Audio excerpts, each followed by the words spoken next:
Eto na naman, may bago na namang pagkakamali itong si Senador Rodante Marcoleta. Pero alam nyo, mga Senador Marcoleta at mga followers nila, supporters, iso lang po ito. Balitaan lang, walang personalan. Kaya lang sa iyong mga sinasabi at ginagawa, kaya nagiging topic ka kadalasan. Kasi ang sinabi ba niya marami raw nakikisawsaw dito sa iso ng usapin sa West Philippine Sea. Oh my goodness. Abay natural, Senador, ang isyo sa West Philippine Sea ay karapatan ng lahat ng Pilipino sa buong mundo. At ang mga Pilipino ay dapat manindigan sa isyo sa West Philippine Sea, atin yan. Bakit ngayon sasabihin mo, ang dami raw nakikisawsaw? Ha? Ano yun? Gusto mo ikaw lang? Sandali lang ha. Malayo yan, malabo yan. Pakinggan niyo ito.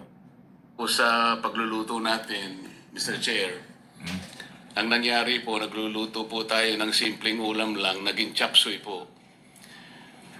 At nung maging chop suey po, lalo pa pong lumaki sapagkat meron pa pong napakaraming mga tao ang sumausaw at naglagay po ng seasoning. Isa po sa taong sumausaw sa issue, Mr. President, yung dating Justice ng Korte Suprema, si Justice Carpio, at saka yung isang professor yata ng Universidad ng Pilipinas, nangangalang J. Batong Bakal. Napakasimple po ng gusto ko lamang pong matukoy noon, Mr. President, na dahil nga po sa mga batas na ginawa natin, nung dinidefine natin ang West Philippine Sea, isinama po natin yung Kalayaan Island Group. Sinasabi ko lamang po na kaya tayo nagkaroon ng matinding hindi pagkakaunawaan. Marami po kasing sektor na nagsabi na ba't nyo pa pag-uusapan yung West Philippine Sea? Nanalo na tayo sa arbitral tribunal at na-define na nga ang ating exclusive economic zone. So ang nangyari po, akala nila yung exclusive economic zone, siya na rin yung West Philippine Sea, hindi po. Napakadali pong Ayan, no? Ayan ang sinasabi ni Senador Marcoleta. Tinuturing niya, marami raw sumasawsaw.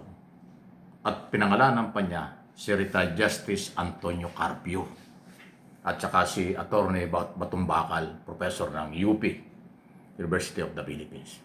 Alam niyo si Carpio, for your information, matagal na yan. Active pa yung Associate Justice ng Supreme Court, naninindigan na sa West Philippine Sea issue, atin ito.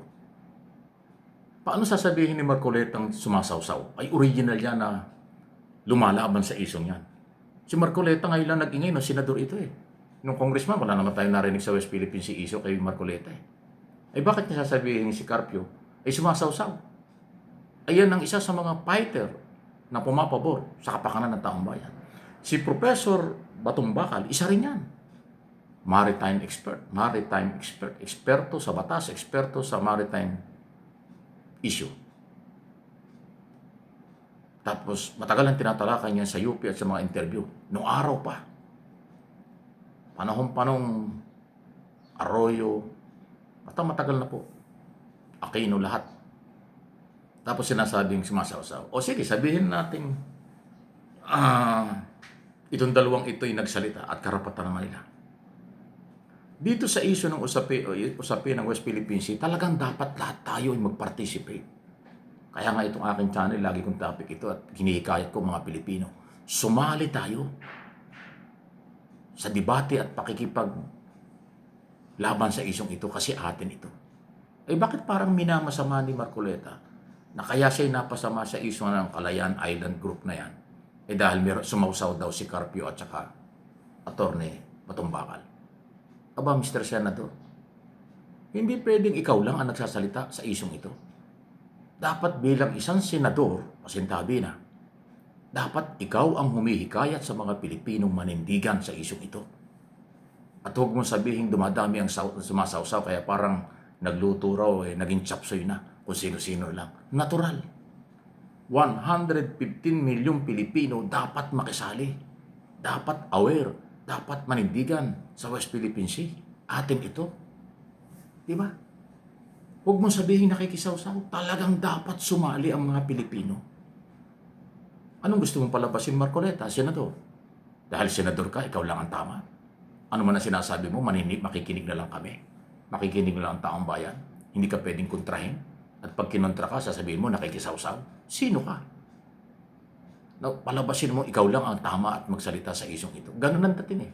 Pag sinabi mong nakikisawsaw ang Associate Justice, Professor sa Maritime Industry sa University of the Philippines, para sinabi mong lahat ng Pilipino is nakikisawsaw. Kasi yung dalawang yun, original na lumalaban at pinaglalaban ang West Philippine Sea. Mukhang kulang ka, Senador, sa background. O baka na-influensyahan ka na dahil senador ka, akala mo lahat ng ginagawa mo tama. Akala mo lahat na lang na sasabihin mo ay dapat paniwalaan at suportahan ka. Don't do that. Hindi pwede yun. Sa West Philippine Sea, maraming matatalinong Pilipino. Maraming may paninindigan, dapat talagang sila ay magsalita. Kaya yung pagsasalita ng ibang sektor at ng individual ng mga Pilipino, hindi yung pagsawsaw. Yun ay kanilang obligasyon at karapatan, Mr. Senator. For your information. Please like and share sa ating mga nakikinig. Walang personalan, issue lang po ito. Trabaho lang. Okay? Ano ang magandang balita? Ayun na nga po. Tuluyan na nga pong tinapos na ng Committee on Justice ng Kongreso ang impeachment 1 and 2 laban kay Pangulong Marcos Sr. Nagkaroon ng voting muli, final voting. Kinatigan ang committee report na ginagawa na at gagawin na sa dismissal at for approval sa plenaryo. Ayan na po nangyari sa pang-apat na meeting ng Committee on Justice. 3 meeting, hindi na justify ang substance. Nagdesisyon na dismiss. Tapos nagkaroon ulit ng meeting at nagdesisyon sa final committee report. Dismissal ang recommendation before plenary. Anytime may darating na yan sa plenary for debate, for approval, pag inaprobahan ng 1/3 vote, ang dismissal, finish na, sarado na ang impeachment laban kay Pangulong Marcos. Malayo at malabong ma-reverse yan. Kasi another 100 or 10 or 1/3 ng buong membro ng Kongreso ang boboto para lang ma-reverse ang desisyon ng Committee on Justice. For your information, mahirap mangyari yun.